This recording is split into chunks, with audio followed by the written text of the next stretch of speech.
थोड़ा यहां पर आइए, जल्दी से आइए, मेंटली तो आ ही जाइए यहां पर। हैप्लॉइड एक टर्म लिया मैंने, डिप्लॉइड दूसरा टर्म लिया मैंने। हैप्लॉइड उन सेल्स को या उन ऑर्गेनिजम्स को बोलते हैं जिनके पास अनपेयर्ड नंबर ऑफ क्रोमोसोम होता है। सो अनपेयर्ड क्रोमोसोम्स, ठीक है। No two chromosomes are similar या सेम। और डिप्लॉयड हम बोलते हैं paired chromosomes, paired chromosomes. Each chromosome has similar partner chromosome, partner chromosome जिसको हम बोलते हैं होमोलॉगस क्रोमोसोम, होमोलॉगस क्रोमोसोम। सुनो सुनो, यहां सुनो, जल्दी से सुनो, मैंने क्या बोला। ई है एक सेल के अंदर, ई है एक न्यूक्लियस, और इस न्यूक्लियस में जो है मैं मान रहा हूं 6 क्रोमोसोम है या 5 क्रोमोसोम है, and all the 5 chromosomes, all the 5 chromosomes they are structurally different, all the 5 chromosomes they are structurally different, no two chromosomes are same, no two chromosomes are same। तो ऐसे में नीड अटेंशन, यहां पर 5 chromosomes unpaired है, unpaired, तो इसको हम बोलेंगे हैप्लॉइड। हैप्लॉइड को सिंबलाइज करते हैं स्मॉल एन या कैपिटल एन से। It is also called gametophyte, it is also called gametophyte. हम इसको गैमेटोफाइट सेल भी नाम दे सकते हैं, ठीक है। और मैंने बोला ई है एक सेल, और सेल के अंदर न्यूक्लियस है, और न्यूक्लियस में 5 पेयर्स में क्रोमोसोम है। हर एक क्रोमोसोम अपने पार्टनर क्रोमोसोम के साथ प्रेजेंट है। 5 पेयर्स या 10 क्रोमोसोम्स, 10 क्रोमोसोम्स हर एक क्रोमोसोम पार्टनर के साथ प्रेजेंट है, तो हमने इसको डिप्लॉइड बोला। अगर 10 क्रोमोसोम हैं और हर एक क्रोमोसोम अलग अलग है, कोई भी 2 क्रोमोसोम सेम नहीं है, तो वो कंडीशन को हम हैप्लॉइड कंसीडर कर लेंगे। लेकिन 10 क्रोमोसोम है और हर एक क्रोमोसोम अपने साथ एक homologous partner structurally similar chromosome के साथ पेयर है, सो ये यहां पर है 5 पेयर्ड क्रोमोसोम, 5 पेयर्ड क्रोमोसोम्स है, ठीक है। तो हम इसको बोलेंगे डिप्लॉइड क्रोमोसोम। डिप्लॉइड को हम जो है 2 स्मॉल एन या 2 कैपिटल एन से रिप्रेजेंट करते हैं। बेसिकली स्मॉल एन वाला लैंग्वेज ज्यादा प्रेफर किया जाता है। इसको 1 एन से रिप्रेजेंट कर सकते हैं, ये 1 एन से भी रिप्रेजेंट करते हैं। सो ऑर्गेनिज्म या सेल जिनके पास जितना क्रोमोसोम है, हर एक क्रोमोसोम अनआइडेंटिकल है एक दूसरे से, कोई भी 2 क्रोमोसोम सेम नहीं है, तो वो ऑर्गेनिज्म या उस ऑर्गेनिज्म के सेल के न्यूक्लियस में अनपेयर्ड क्रोमोसोम होने की वजह से उस सेल या ऑर्गेनिज्म को हम बोलेंगे हैप्लॉइड सेल या हैप्लॉइड ऑर्गेनिज्म। और किसी भी ऑर्गेनिज्म या ऑर्गेनिज्म के सेल में जितने भी क्रोमोसोम है, में हर एक क्रोमोसोम अपने पार्टनर के साथ, अपने होमोलॉगस स्ट्रक्चरली सिमिलर क्रोमोसोम के साथ प्रेजेंट है, पेयर में प्रेजेंट है, तो उसको हम डिप्लॉइड बोलते हैं। डिप्लॉइड को हम स्पोरोफाइट भी नाम देते हैं, स्पोरोफाइट। गैमिट्स, जैसे आपने सुना होगा मेल और फीमेल गैमिट में केवल 23 क्रोमोसोम होता है, whereas मेल गैमिट बनाने वाले सेल, फीमेल गैमिट बनाने वाले सेल में 23 पेयर्स क्रोमोसोम होते हैं। तो यहां पर अगर मैं एग्जांपल रखना चाहूं, तो एग्जांपल में तो पहला एग्जांपल आ जाएगा गैमिट्स। गैमिट्स के पास अनपेयर्ड क्रोमोसोम होते हैं। देन मैं यहां पर फंजाई की बात कर सकता हूं, एल्गी की बात कर सकता हूं, और ब्रायोफाइट्स। ब्रायोफाइट्स, इन एल्गी, ब्रायोफाइट और फंगस के सेल में अनपेयर्ड क्रोमोसोम, किसी भी फंगस रिलेटेड भी कोई भी फंगस या कोई भी एल्गी या कोई भी ब्रायोफाइट का जितना क्रोमोसोम होगा सब अनपेयर्ड होंगे। और यहां पर मैं एग्जांपल दे सकता हूं gamete mother cell, gamete mother cells. Gamete mother cell में spermatocyte sperm mother cell, oocyte ovum mother cell आ जाएगा। देन यहां पर मैं टेरिडोफाइटा की बात कर सकता हूं, जिम्नोस्पर्म की बात कर सकता हूं और एंजियोस्पर्म की बात कर सकता हूं।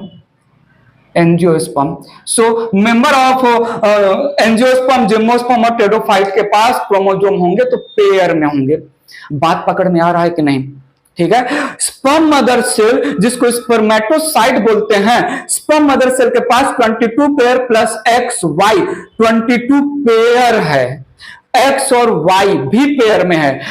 ओवन मदर सेल या उस साइट में 22 pair plus x and x pair में है। लेकिन अगर हम बोले स्पर्म सेल तो 22 प्लस एक्स या 22 प्लस वाई, केवल 23 अनपेयर्ड होंगे।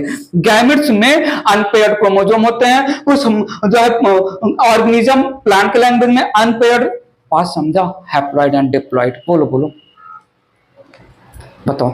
थोड़ा थोड़ा कुछ और पॉइंट की बात कर लेते हैं, कुछ और पॉइंट के बारे में बातें कर लेते हैं। मेरे दिमाग में दो टर्म्स चल रहे हैं। एक टर्म मैंने रखा कैरियोटाइप, दूसरा टर्म मैंने रखा इडियोग्राम। बताइए तो सही, नाम सुना सुना लग रहा है या फिर सुना सुना लग रहा है? Karyotype and idiogram. Need your attention here please.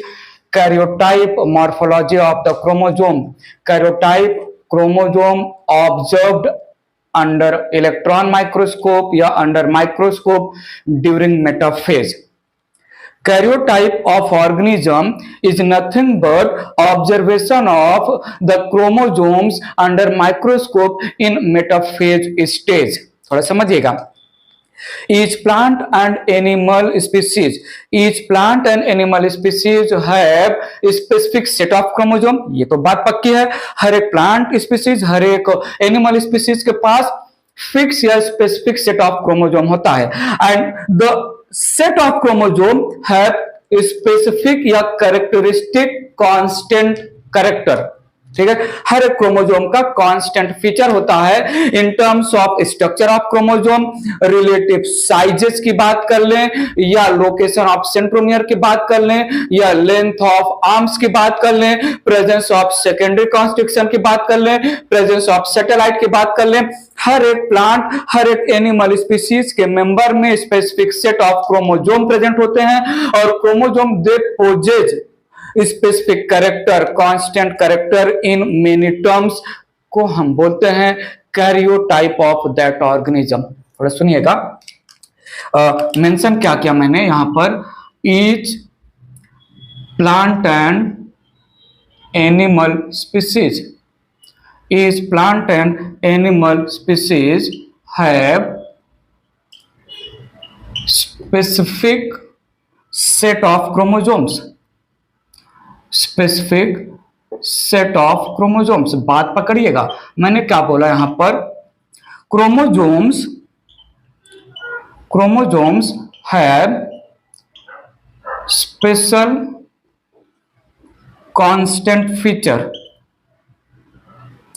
Constant characters with reference to structure, with reference to relative size, with reference to length of arms, with reference to location of centromere, with reference to presence of secondary constriction, secondary constriction, with reference to satellite etc।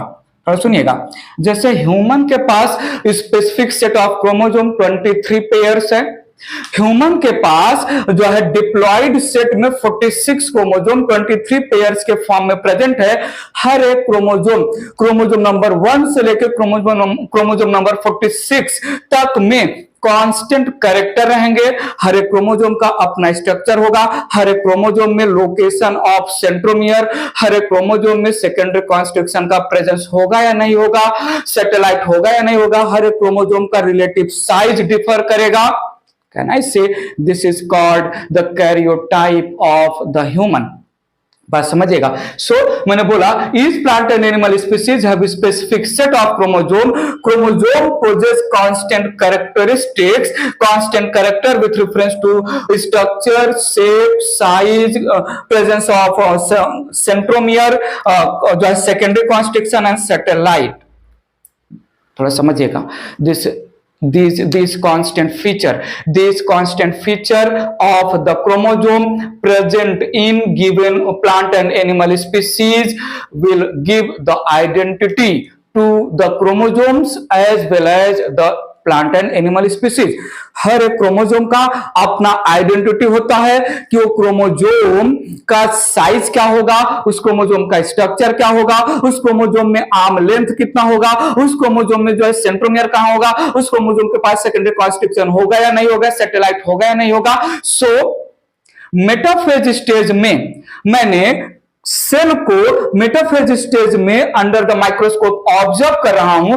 Under the microscope metaphase में chromosome अपने shortest and thickest stage में आ चुका है। सो जो मैं observe कर रहा हूं क्रोमोजोम को अंडर द माइक्रोस्कोप, ये क्रोमोजोम मेटासेंट्रिक, ये सब मेटासेंट्रिक, ये एक्रोसेंट्रिक, ये टेलोसेंट्रिक, आर्म रेशियो ऐसा है, इसके पास सेकेंडरी कॉन्स्ट्रिक्शन है, इसके पास नहीं है, सैटेलाइट है नहीं है। सो मेटाफेज में क्रोमोजोम का observation is called karyotype of the cell। Mention करते हैं प्लीज। ठीक है, तो मैंने क्या बोला थोड़ा सुनिएगा। Characteristics of chromosome that help in identification called karyotype। थोड़ा सुनिएगा। karyotype of the chromosome, karyotype of the organism seen or observed during metaphase stage। So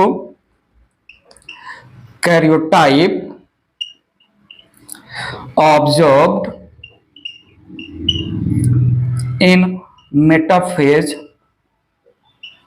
metaphase so मैंने जो है क्या किया, मेटाफेज में किसी ऑर्गेनिज्म के सेल को फिक्स किया, माइक्रोस्कोप में उसको ऑब्जर्व कर रहा हूं। मैंने एक फोटो क्लिक किया, फोटो का मैंने प्रिंट ले लिया। उस प्रिंट में मेटाफेज स्टेज में पर्टिकुलर ऑर्गेनिज्म से रिलेटेड जो स्पेसिफिक सेट ऑफ क्रोमोजोम होगा, उस स्पेसिफिक सेट ऑफ क्रोमोजोम में कितने नंबर ऑफ क्रोमोजोम है, रिलेटिव साइज क्या है आपस में, सेंट्रोमियर कहां पर है, सेकेंडरी कॉन्स्ट्रिक्शन कहां पर है, सैटेलाइट कहां पर है, ये जो क्रोमोजोम को मैं ऑब्जर्व कर रहा हूं पर्टिकुलर स्पीसीज से रिलेटेड जो है प्रिंट पेज पर, दैट रिप्रेजेंट द karyotype। तो karyotype in varieties of terms, observation of chromosome related to given organism in terms of number, मैंने मेंशन नहीं किया, नंबर मेंशन कर लेना। जो है हर एक ऑर्गेनिज्म का कैरियोटाइप में, हर एक ऑर्गेनिज्म के कैरियोटाइप में जो है नंबर ऑफ क्रोमोजोम, जो है arm ratio, relative size etcetera constant या फिक्स रहेगा, उसको हमने बोला है। कहना इससे karyotype represent morphology of chromosome. थोड़ा सुनिएगा, एक और पॉइंट लिख सकते हैं, karyotype of organisms, karyotype of organism represents, थोड़ा सुनो तो सही, represent morphology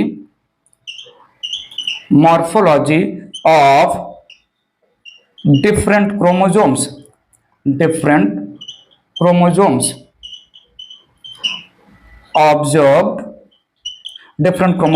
observed in metaphase।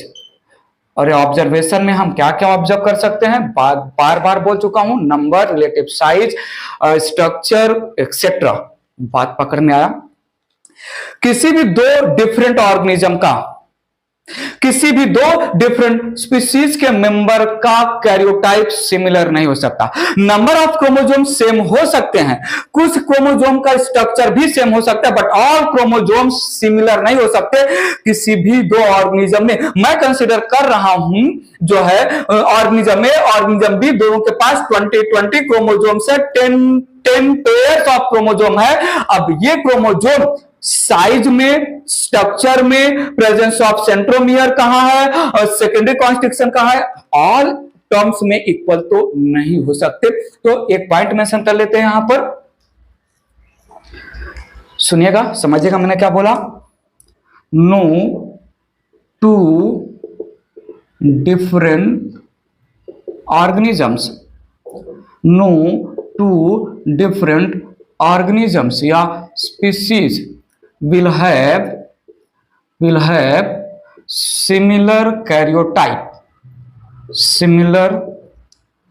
karyotype in all terms।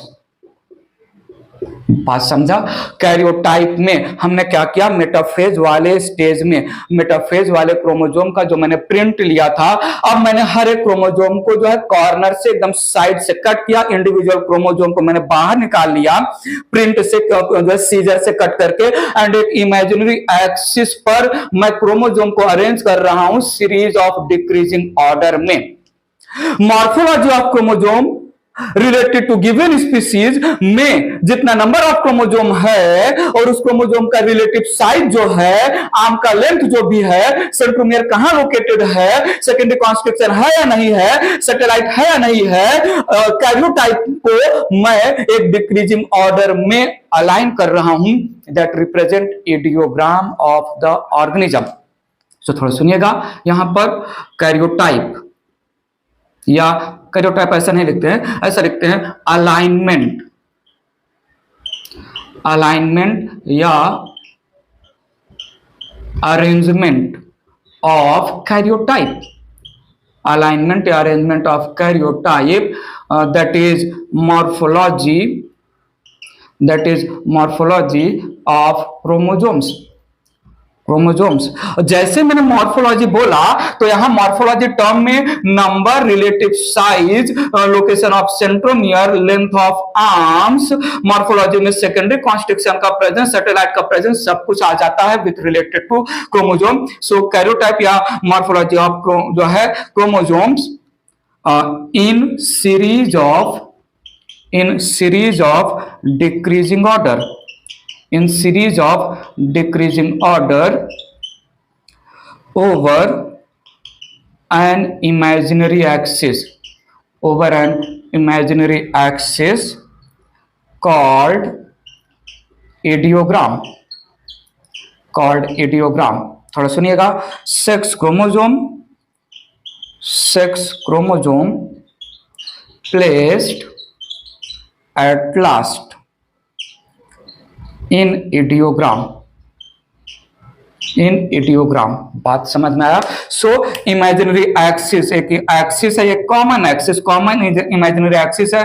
Chromosome number 15 सबसे बड़ा पहले रख दिया, क्रोमोजोम नंबर 13 उससे छोटा, क्रोमोजोम नंबर 2 उससे छोटा, क्रोमोजोम नंबर 19 उससे छोटा, क्रोमोजोम नंबर 22 उससे छोटा। तो हम ऐसा जरूरी नहीं कि क्रोमोजोम नंबर 1 सबसे बड़ा पेन हो, ऐसा जरूरी तो है नहीं, कोई भी क्रोमोजोम का जो है साइज जो है कैसे भी हो सकता है। सो 46 क्रोमोजोम जो ह्यूमन का कैरियोटाइप रिप्रेजेंट कर रहे हैं, उसमें हर एक क्रोमोजोम का अपना स्पेसिफिक कांस्टेंट फीचर है। उन सारे क्रोमोजोम को मैंने जो है प्रिंट लिया, मेटाफेज स्टेज वाले क्रोमोजोम को सीजर से कट किया। अब मुझे जो भी क्रोमोजोम सबसे लार्ज दिखा, सबसे पहले उससे छोटा, उसके बाद उससे छोटा, उसके बाद उससे छोटा, उसके बाद लास्ट में मैंने जो है सेक्स क्रोमोजोम को अलाइन कर दिया। डिक्रीजिंग ऑर्डर में अलाइनमेंट करना कैरियोटाइप का कॉल्ड इडियोग्राम।